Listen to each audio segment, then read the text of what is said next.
So you're working on your first city in Cities Skylines, and it's grown quite a bit now, but you're running into some problems. What do you do now? If you're new here, I'm Diana, and this is Sandy Beach, a vanilla build for beginners to the game. We've hit the small city milestone, which gives us access to many new options for public transit and city services. But in order to properly utilize them, we need to work on expanding with purpose. We have quite a lot of issues here with not enough workers. While we do have demand for commercial and industrial, a common issue that new players run into is just zoning based on what the demand meter tells them, ignoring these existing zones which are crying out for help. Not only does the city need more workers, but we have to take good care of the people who already live here and make it easier for new people to arrive. Let's start by expanding out our residential some more. For this new neighborhood, we're going to buy this tile across the highway. This is going to give us access to this rail line here. We're not going to reinvent the wheel with a fancy interchange. Instead, we're going to use one of the pre-made ones.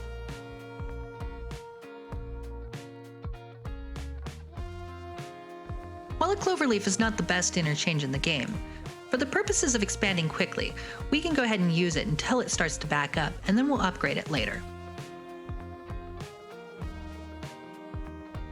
And so in this set, we're not going to make a highway. We're actually going to create a 6-lane arterial road coming out to this area to be the backbone of the new neighborhood. And we're going to create one with bus lanes here so that we can extend the bus line on the other side and the buses will have their own dedicated routes. Let's go into our terrain to make sure there's nothing crazy. There is, so we're going to work around that. And to plan for future expansion, we're going to end it over here at this highway. And there we go. That looks okay for now. So this new neighborhood is going to be focused along public transit with a train station, bringing in passengers from outside connections quickly. So we're going to build it here because we have relatively flat terrain and we can play with it a little bit. I'm going to start by bringing a 4-lane collector out of this side at a 90-degree angle.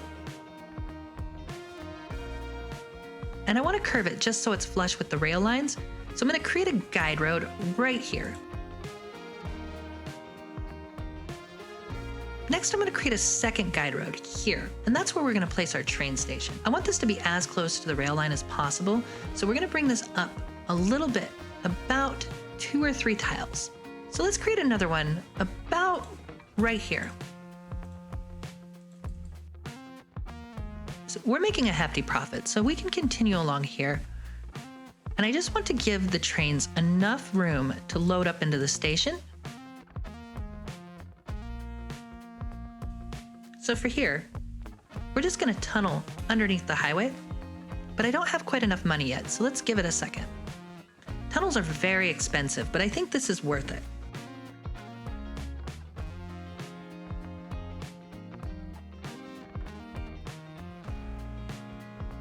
We don't want any connections to local roads along this corridor, so we're going to actually create a frontage road to mirror this.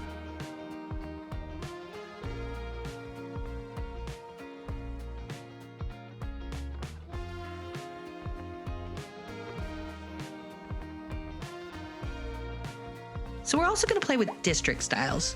So district styles are specific sets of buildings that will allow only buildings with a certain look to spawn. For this area, I'm going to use the district style that came with the Heart of Korea Content Creator Pack, which will give the area its own unique look and feel. So to do that, we're going to click here, and there's several different types of styles. All of these come with the different content creator packs, which are available on Steam. So I'm picking Heart of Korea. Now let's go ahead and zone in some residential here. Looking at our school availability, we could use a new high school. Along with the high school, we can put in some nice parks.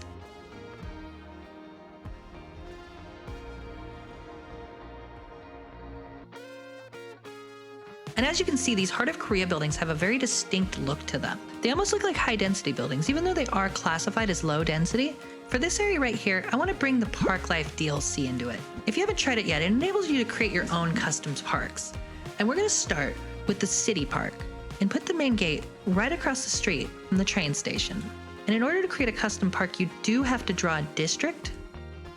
The cool thing about parks is they do generate money, so you can charge a price per ticket, and I'm going to raise this all the way to the top so we can make as much money as possible off of this little thing. And what's cool about this is you can draw in the paths yourself. So right now we have small park restrooms and then a little cafe. We haven't unlocked much else, but we do have the info booth. And as the park levels up, you'll be able to put more buildings in it. But for now, that's what we've got. And we're going to top it off by fencing in this whole area and landscaping it up really nice.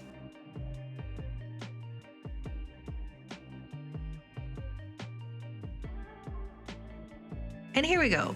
There's already a ton of people using the train station. Because we don't have any lines within the city yet, this is all inner city traffic, which means it's tourists and new residents moving into the city. So we're going to add bus lanes to this collector road right here. We want this area to be as well connected with public transit as possible. So we're going to go ahead and create a new bus line. And so now you may be thinking, this looks ugly and disconnected. So we're going to let this area grow a little more on its own. Now we're going to expand this entire area to meet up with the new neighborhood.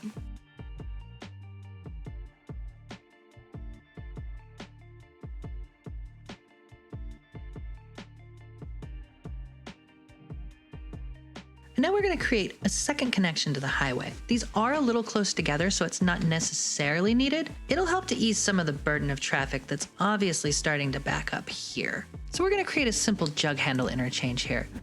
For this, I'm using these 2-lane highways that came with the mass transit DLC, but you can also just use regular 2-lane roads.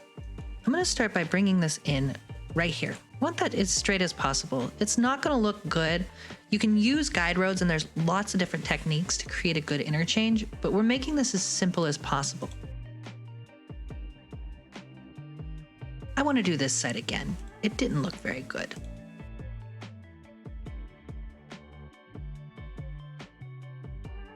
Building interchanges in these weird off places will result in some really ugly designs, but don't worry, real life has a lot of these kind of messy junctions as well. So don't sweat it if it doesn't look like some perfectly engineered marvel on the first attempt. I think I'm going to do the same. Now we don't want to hit this guideline because it aligns with that pillar. So let's come right there. It's still not perfect, but I think this will work for our purposes. Let's get this upgraded. So for this, we still want this to be a 2-way road. And then for these, we just want simple 1-way ramps. And if you really want to be cool, we can use something called lane mathematics. Now these 2-lane highways I believe came with the mass transit DLC, so if you're playing fully base game, you may not be able to do this unless you use 2-lane 1-way roads, but they're much slower, so I don't recommend that. But lane mathematics, in a nutshell, we have 3 lanes coming off here, but there's 1 lane exiting, and this stays as 3 lanes. Now when there's no traffic like this, it's probably okay. But as it builds up, you'll get a lot of people backing up in this lane, and they won't want to change lanes. But if we use what's called lane mathematics, we can force them to pick a lane and stay in it. So everybody who's getting off, here, you have 2 free and clear lanes that go straight ahead. And this enables through traffic its own dedicated lane and exiting traffic its own lane. And now I like to expand all the way up to the freeway because with this gap, it just looks artificial. It does not look like a real city. In most real cities, the freeways were usually built after the housing was already there, cutting through the neighborhood.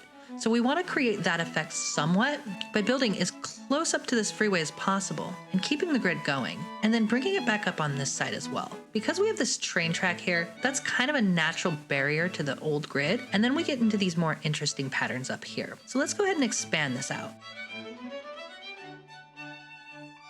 And we've hit Big City. So with Big City, we've unlocked quite a few new buildings. The good ones are crematoriums and water treatment plants, as well as all of this other DLC stuff that we will get into. So because our sewage treatment is entirely reliant on these disgusting pumps that are just polluting the heck out of our water, I think it's time to replace these. So let's take a look.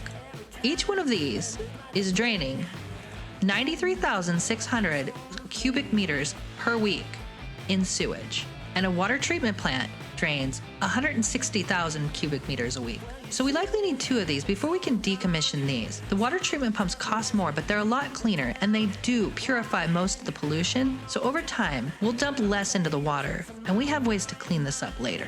So let's pause the game and we're gonna delete these disgusting drainage pipes and replace them with 2, actually 3, slightly cleaner water treatment plants. And now that we have a crematorium, we can use that for death care instead of a cemetery.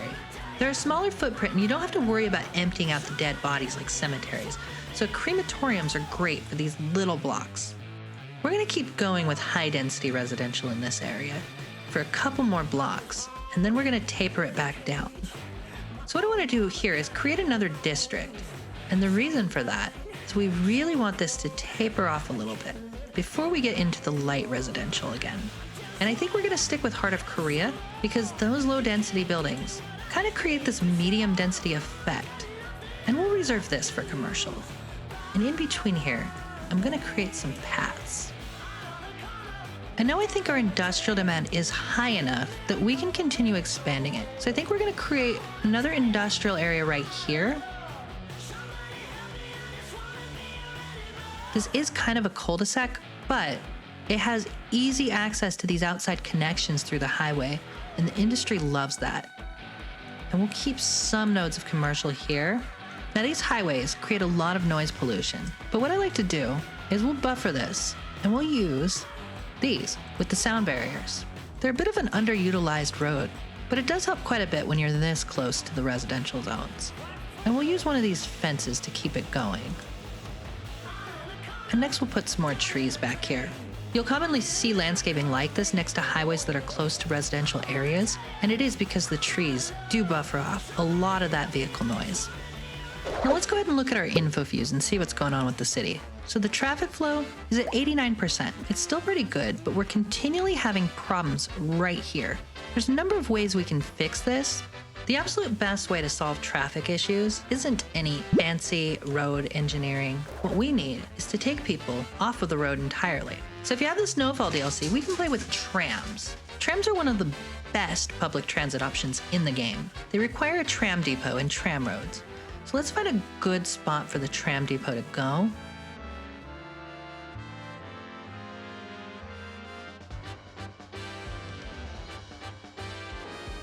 And I'm thinking we can change this entire system here to trams. We're going to start by upgrading all of this with one-way tram tracks.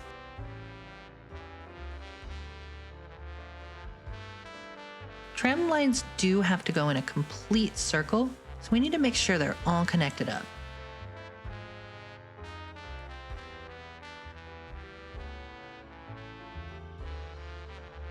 Now this is where it's going to get a little bit icky.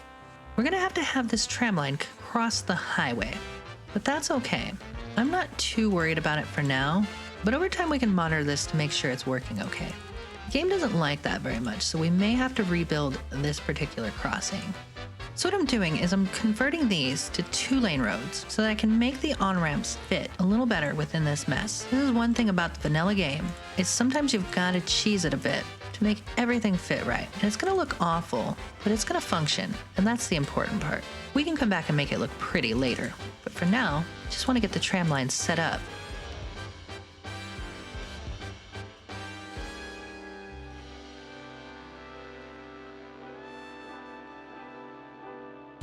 One cool thing about the new update is you can come with these tram roads that have bus lanes and bicycle lanes. So I'm going to keep that there, and we'll get into bicycles in another episode, but for now, that'll work.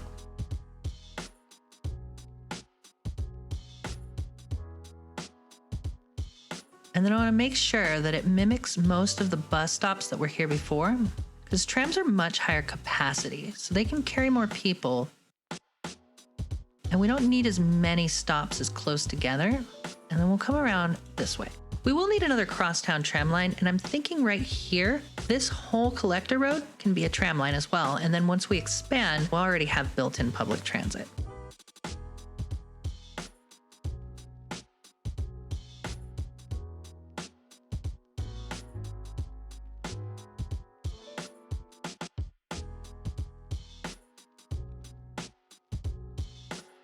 We'll give it a turnaround there. And now to make it even more fun, we can play with some of these new vehicles. So we have different capacities of tram now that we can play with. And I sense these are going to be relatively highly trafficked, but I don't want to overdo it. So we're going to start with the 110. So now the most important thing to do when you're growing your city is just keep paying attention to what the city says you need. You want to keep some industrial and commercial demand at all times, otherwise it will result in a not enough workers issue. But residential, you can zone it out until the bottom, but just be aware of these meters and don't worry about keeping your industrial and commercial demand all the way down. Otherwise it'll lead to the issues we've seen before.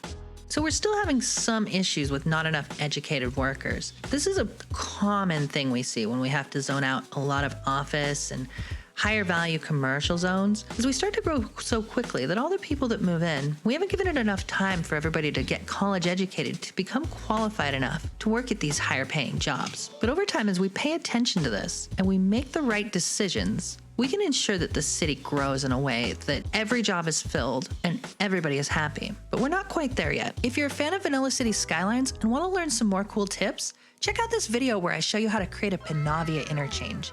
It's one of the most powerful and beautiful interchanges that you can build. So click here to watch, and don't forget to like and subscribe for more of Sandy Beach.